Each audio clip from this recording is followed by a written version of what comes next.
Welcome student to your channel finance with doctor Ratika. अगर तुमने मेरा पहला वाला वीडियो देखा होगा स्टैटिस्टिक्स का तो तुमको समझ में आएगा। अपन ने उस वीडियो में समझा था कि मीनिंग ऑफ स्टैटिस्टिक्स होता क्या है। फिर स्टैटिस्टिक्स के अपन ने कुछ टर्म समझे थे कि डिस्क्रीट वेरिएबल क्या होता है, कंटिन्यूस वेरिएबल क्या होता है, डेटा क्या होता है। फिर अपन ने ऐसा समझा था कि फ्रीक्वेंसी डिस्ट्रीब्यूशन, जब हम डेटा को कलेक्ट कर लेते हैं तो हम उसको फ्रीक्वेंसी डिस्ट्रीब्यूशन में कैसे रिप्रेजेंट करते हैं। याद आया? अब हम इसी के आगे का टॉपिक कंटिन्यू करेंगे कि हमने पहले वीडियो में देखा था कि फ्रीक्वेंसी डिस्ट्रीब्यूशन को हम टेबुलर फॉर्म में कैसे रिप्रेजेंट करते हैं, कैसे क्लासिफाई करते हैं। अब हम देखेंगे कि अगर हमको फ्रीक्वेंसी डिस्ट्रीब्यूशन को ऑन ग्राफ या ग्राफ पेपर पे with the help of bar diagram use करना है तो हम कैसे रिप्रेजेंट करेंगे। क्योंकि फ्रीक्वेंसी डिस्ट्रीब्यूशन को रिप्रेजेंट करने के 4 तरीके होते हैं जिससे हम रिप्रेजेंट कर सकते हैं।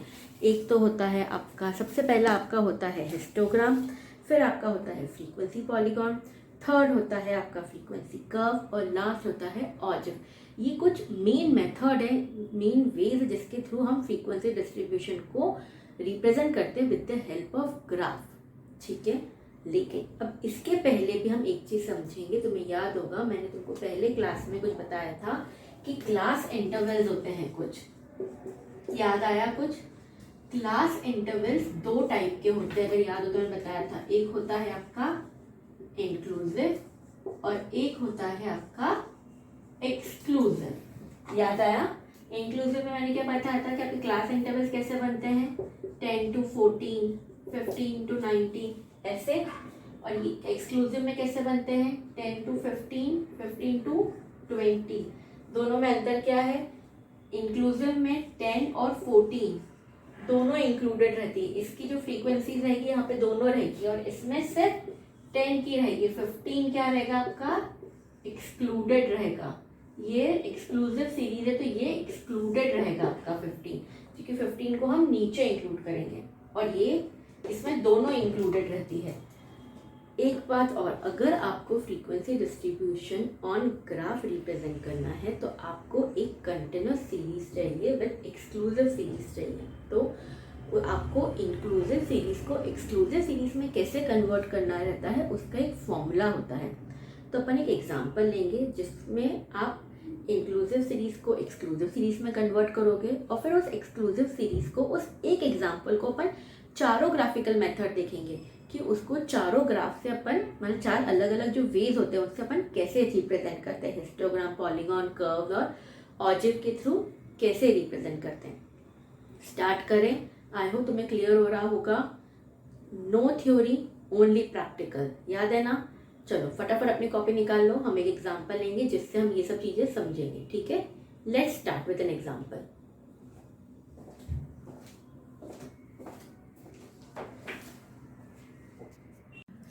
देखो हमारा एग्जाम्पल है, the following table gives the frequency distribution of the weekly salaries of 100 workers in a factory.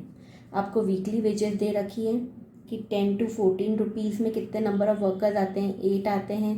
15 to 19 rupees में कितने आते हैं, नंबर ऑफ वर्कर्स आते हैं 12 जिनकी सैलरीज है।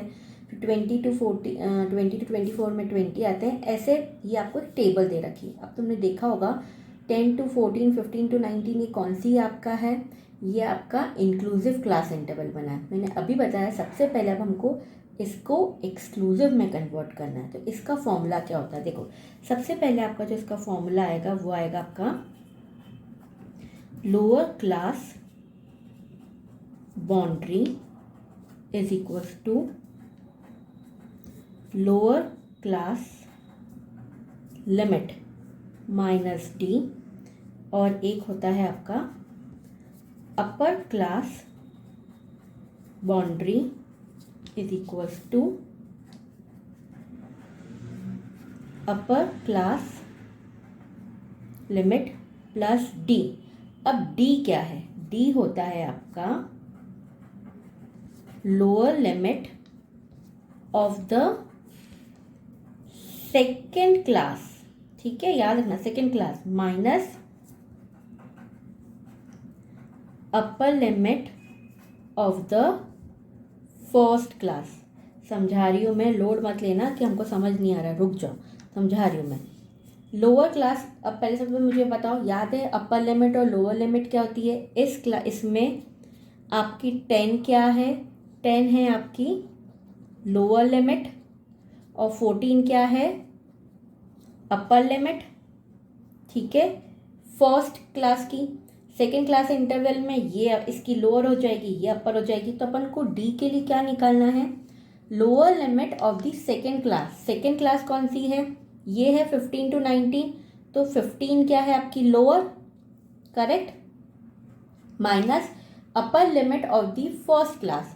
10 to 14 में अपर लिमिट कौन सी है? 14 है, और ये फर्स्ट क्लास का है, तो ये 14 divided by 2, that is 1 divided by 2 कितना है आपका? 0.5। ठीक है, अब ये हम इस फॉर्मूले में लगाएंगे, lower class boundary. Lower class boundary कैसे लेंगे? लोअर क्लास लिमिट कितनी है आपकी? लोअर क्लास लिमिट कितनी है आपकी? 10 minus D, that is minus 0.5, तो कितना आया? 9.5। फिर अपर class boundary is your upper limit plus D, that is 14 plus 0.5, तो आपको कितना आएगा? 14.5। ये आपका आया फर्स्ट क्लास इंटरवल। इसी मेथड से आप बाकी के सारे क्लास इंटरवल्स निकालोगे। आया समझ में? तो अब आपके क्लास इंटरवल क्या बन जाएगा? 9.5 to 14.5, फिर आपका बनेगा 14.5 to 9.5, फिर आपका बनेगा 9.5 to 24.5, 24.5 to 29.5, 29.5 to 34.5, 34.5 to 39.5, 39.5 to 44.5। ये आपकी नई क्लास इंटरवल्स बन गई। और ये कौन सी बनी? एक्सक्लूसिव क्लास इंटरवल्स, जिसमें आपकी कंटिन्यूस है डेटा 9.5 to 14, और 14 को यहीं पे आप रिपीट कर रहे हो। नंबर ऑफ वर्कर्स आपके सेम रहेंगे, उससे फ़र्क नहीं पड़ेगा। 8, 12, 20, 25, 15, 14 और 6। आया आप ये चीज़ समझ में? अब इसके हेल्प से हम ड्रॉ करेंगे हमारा सबसे पहला चार्ट, वो है हमारा फ्रीक्वेंसी हिस्टोग्राम, जो हमको ड्रॉ करना है। मैंने 4 मेथड्स बताए थे। सबसे पहला मेथड हमारा क्या है? फ्रीक्वेंसी हिस्टोग्राम बनाएंगे हम।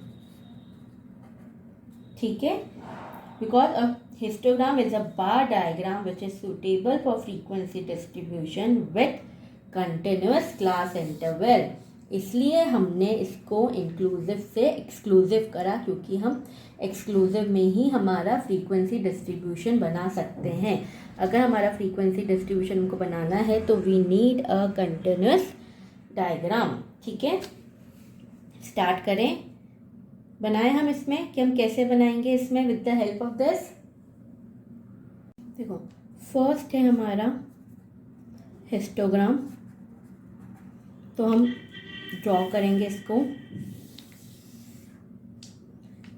एक होती है हमारी एक्स एक्सेस और एक होती है हमारी वाई एक्सेस। एक्स एक्सेस में हम लेंगे हमारे वीकली वेजेस, तो हमारी वीकली वेजेस में हम ये पॉइंट करेंगे अब कंटिन्यूस वाला 9.5, देन 14.5। अब तुम ये देखोगे कि ये 9.5 फिर 14.5 गैप ज़्यादा है, तो आप बीच में इसमें आप चाहें तो आप इसमें इसको या तो और थोड़ी दूर से ले लेना बेटा, ताकि ये जो गैप है ये लगना चाहिए कि ये 0 से 9.5 का डबल है बजाय इसके। गैपिंग का ध्यान रखना, स्केल से बनाना प्रॉपरली, ताकि तुम्हारा डायग्राम जो है वो इवन दिखे। फ्री हैंड बनाओगे तो हो सकता है कुछ जो बार है कुछ मोटे पतले आए, तो वो चीज़ अवॉइड करना, ताकि ग्राफ हमेशा आपका नीटली रिप्रेजेंटेट होना चाहिए। मैं फ्री हैंड बना रही हूँ, तुम ऐसी गलती मत करना। ठीक है, ये तुम्हारा एक्स हो गया। वाई के लिए भी तुम इक्वली लेना कि 0 से 4, 8, 12, 16, 20, 24 एंड 28। ये इक्वी डिस्टेंस रखना। जैसे यहाँ पे तुम चाहते थे तुम एक कुछ और ले सकते थे, अप्रॉक्सीमेटली तुम्हारा 4.5 या ऐसा कुछ करके यहाँ पे तुम ले सकते हो ताकि तुम्हारा वो इक्वल दिखे। नहीं तो तुम बना सकते हो, उसमें कोई प्रॉब्लम नहीं तुम्हारा। ये वाई स्टार्ट करें। 9.5 से 14.5 में आपका क्या है, 8 है, ठीक है। फिर तुम्हारा क्या है 12,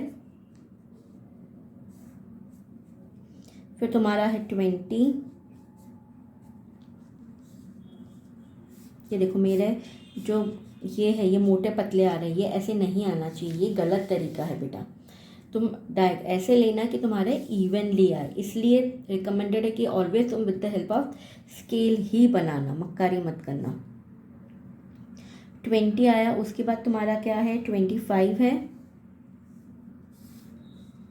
25 के बाद तुम्हारा 15 है, तो हम ये 16 के थोड़े से नीचे चलेंगे।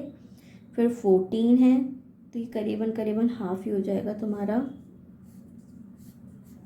और फिर तुम्हारा लास्ट है 6, तो 6 इसका आधा हो जाएगा, करेक्ट।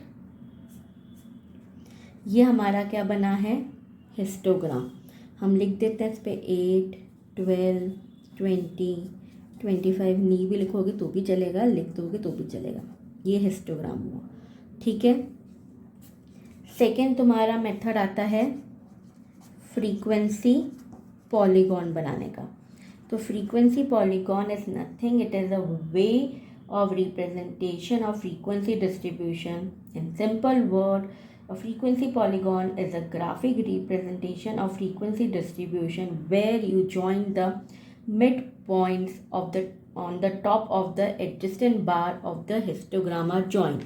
आपके जो हिस्टोग्राम के मिड पॉइंट्स रहते हैं, जब आप उसको ज्वाइन करते हो तो वो बनता है आपका frequency polygon. And the line should be, जो दो पॉइंट्स के बीच की लाइन रहती है वो थोड़ी सी आपकी स्ट्रेट आनी चाहिए, बस that's it.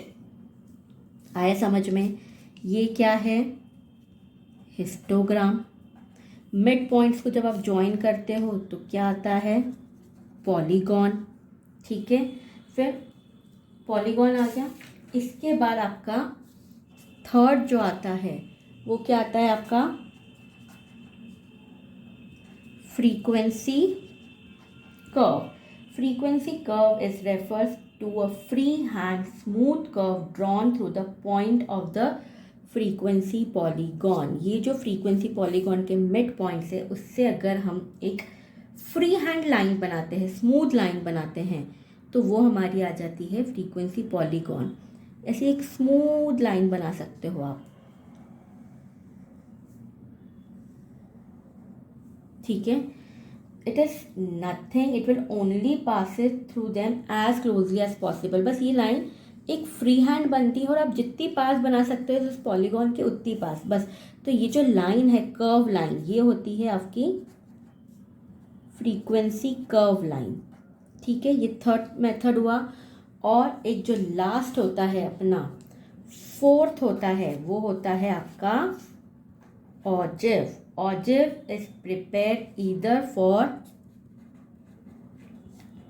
more than type or it is prepared for less than type. Ogive ऑजिव को हमेशा आप दो तरीकों से प्रिपेयर करते हो, more than ogive curve and less than ogive curve। तो इसमें आपको क्या करना रहता है, इसमें आपको कुछ नहीं करना रहता है। जो अपन ने ये फ्रीक्वेंसी डिस्ट्रीब्यूशन यहाँ पे बनाई है, इसी के आगे आप एक बार क्यूमुलेटिव फ्रीक्वेंसी निकालते हो, जैसे ऐसे करके लेस देन वाली, जो ये नंबर ऑफ वर्कर्स है इसकी निकालोगे तो लेस देन के 8 कितना होगा, सबसे पहले तो 8 है तो 8 ही होगा। फिर लेस देन 8 में तो 8 ही आ जाएंगे। फिर लेस देन 8 + 12 कितना हो जाएगा, 20 हो जाएंगे। तो लेस देन में 20, इसको ऐड करते जाओ। फिर लेस देन में 40 हो जाएगा फिर आपका। फिर 40 + 25 है 65। फिर आपका हो जाएगा 80। फिर हो जाएगा आपका 94 और ये हो जाएगा 100। और एक बनती है आपकी मोर देन वाली, तो इस फ्रीक्वेंसी को उल्टा कर दो। यहाँ पे 100, 94, 80, 65, 40, 20 एंड 8। ये मोर देन आपकी फ्रीक्वेंसी हो गई, ये लेस देन की फ्रीक्वेंसी है, ये मोर देन की फ्रीक्वेंसी है। 9 पॉइंट ये आपके वेजेस देखें तो मोर देन 100 कितने हैं, जिनको ज़्यादा होंगे तो ये सारे हो जाएंगे। मोर देन में आप हमेशा ज़्यादा से कम में लाते हो बेटा। अब आपको कुछ नहीं करना है, अब आपको इसको ड्रॉ करना है। तो हमेशा ध्यान रखना कि less than ogive is an increasing curve. Less than ogive जो रहता है, लेस देन ऑजिव कर्व जो रहता है वो हमेशा आपका क्या रहेगा, इंक्रीजिंग कर्व रहेगा। Less than ogive is your increasing curve and it is always upward slope, left to right. और उसी तरह से मोर देन कर्व कौन सा होगा आपका, डिक्रीजिंग कर्व होगा, ये डाउनवर्ड स्लोप होगा, और ये होगा राइट टू लेफ्ट। आया समझ में। अब हम ऑजिव का कर्व को ड्रॉ करें। ऑजिव के कर्व को, चलो अब हम ऑजिव बनाएंगे। ऑजिव बनाते वक्त हम एक्स एक्सेस पे हमारी सेम स्केल लेगी जो हमने पहले ली थी, 9.5, 14.5, 19.5, 24.5, 29.5, 34.5 एंड 39.5 एंड 44.5। ये एक्स एक्सेस की हमारी स्केल हो गई, ठीक है। अब हमारी जो चेंजेस आएंगे वो अब आएंगे हमारी वाई एक्सेस की स्केल पे। अभी तक हमने वाई स्केल कैसी ली थी, 4, 8, 4 के गैप में ली थी। हम चाहे तो अभी भी वही ले सकते हैं, पर अभी अब हमको कितने करने हैं, हमको लेस देन और मोर देन मार्क करना है। तो हमको 100 वर्कर्स मार्क करने हैं वाई एक्सेस पे, तो हम 4 के लेंगे बेटा। तो हम कितना लंबा बनाएंगे, तो मैं उसको कट शॉर्ट करने के लिए मैंने वाई एक्सेस की स्केल चेंज कर दी। मैंने उसको 10, 20, 30, 40, 50, 60, 70, 80, 90 और 100 ले ली है। आया समझ में। मैंने ये चीज़ क्यों ली है कि ताकि मेरी जो ग्राफ है वो बहुत ज़्यादा लंबा नहीं बने। तुम चाहो तो 4 ले सकते हो, तो वो बहुत लंबा और लेंदी हो जाएगा, तो इसलिए मैंने उसकी स्केल चेंज कर दी। पर स्केल चेंज करके इवन रखा है, 10 का ही गैप रखा है। आया समझ में। ये मेरी हुई वाई एक्सेस। अब सबसे पहले मैं लेस देन मार्क करूँगी। लेस देन मैंने क्या बताया था, it is always increasing upward from left to right. देखो पहले मार्क करना है 8, तो 9.5 पे मेरे को मार्क करना है 8। फिर मेरे को 14.5 पे फिर मार्क करना है आपको मुझे 20, 40, अप्रॉक्सीमेटली 65, 80,